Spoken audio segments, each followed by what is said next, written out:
ఇప్పుడు నీ లైఫ్ చిన్న డిసిషన్స్ వల్ల షేప్ అవుతుంది. పెద్ద డిసిషన్స్ కాదు, ప్రతిరోజూ రిపీట్ అయ్యే చిన్న habits. Extra 1 hour sleep, endless scrolling ఫోన్లో, నీకు నువ్విచ్చిన ప్రామిసెస్ సైలెంట్గా బ్రేక్ చేసినవి. ఏమీ చేంజ్ కాకపోతే నెక్స్ట్ 30 days లాస్ట్ 30 days లాగే ఉంటాయి. చాలామంది స్టక్ అవ్వడం టాలెంట్ లేకపోవడం వల్ల కాదు, కంఫర్ట్ వల్లనే వాళ్ళని ట్రాప్ చేసింది. నువ్వు గుడ్ ఇంటెన్షన్స్తో లేచుతావు, కానీ ఫోన్ నీ ఫోకస్ని స్టీల్ చేస్తుంది. ఒక వీడియో 10 వీడియోస్ అవుతుంది. ఒక lazy morning full wasted day అవుతుంది.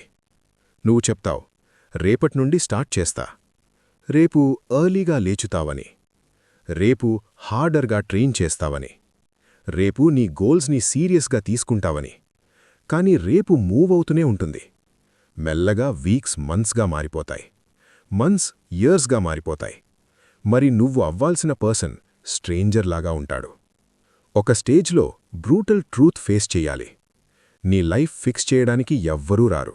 నీ ఫ్రెండ్స్ కాదు, మోటివేషన్ కాదు, లక్ కూడా కాదు. నీ లైఫ్ చేంజ్ అవ్వాలంటే నువ్వు చేంజ్ అవ్వాలి. అక్కడే ఈ హ్యాబిట్స్ స్టార్ట్ అవుతాయి. ఫస్ట్ హ్యాబిట్ సింపుల్ కానీ పవర్ఫుల్. నువ్వు కావాలనుకున్న టైం కన్నా ముందే లేచు. ఎందుకంటే అది కంఫర్టబుల్ కాబట్టి కాదు. డిసిప్లిన్ స్టార్ట్ అవుతుంది కంఫర్ట్ ఎండ్ అయ్యే ప్లేస్లో. ఎర్లీగా లేచితే నువ్వు నీకు ప్రూవ్ చేస్తావు, నీ గోల్స్ ఎక్స్క్యూసెస్ కన్నా ఇంపార్టెంట్ అని.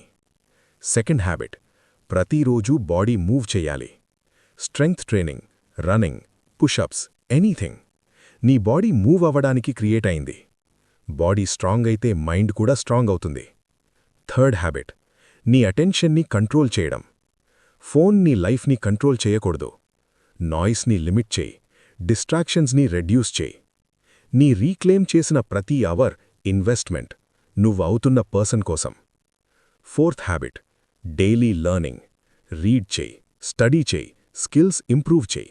Even just 20 minutes a day. Knowledge compound అవుతుంది. డైలీ లర్న్ అయ్యే పర్సన్ స్లోలీ కంపీట్ చేయడం ఇంపాసిబుల్ అవుతుంది. ఫిఫ్త్ హ్యాబిట్, ప్రతిరోజూ ఒక హార్డ్ థింగ్ చేయి. కొంచెం అన్కంఫర్టబుల్ అయిన పని, నువ్వు అవాయిడ్ చెయ్యాలనుకున్న పని. ఆ కాల్ చేయి, వర్క్ ఫినిష్ చేయి, రిస్క్ తీసుకొని యాక్షన్ తీసుకో. డిస్కంఫర్ట్ నీ ఎనిమీ కాదు, అది గ్రోత్కి door. Sixth habit, consistency. Perfection కాదు, మోటివేషన్ కాదు, కన్సిస్టెన్సీ. ప్రతిరోజూ షో అప్ అయ్యే మ్యాన్ ఓన్లీ ఇన్స్పైర్డ్ అయినప్పుడు వచ్చే మ్యాన్ని ఆల్వేస్ డిఫీట్ చేస్తాడు.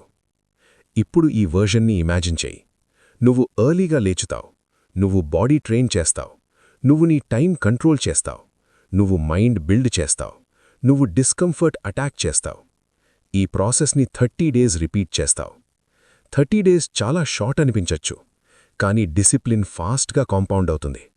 నీ పోస్చర్ చేంజ్ అవుతుంది, నీ ఫోకస్ షార్ప్ అవుతుంది, నీ కాన్ఫిడెన్స్ పెరుగుతుంది.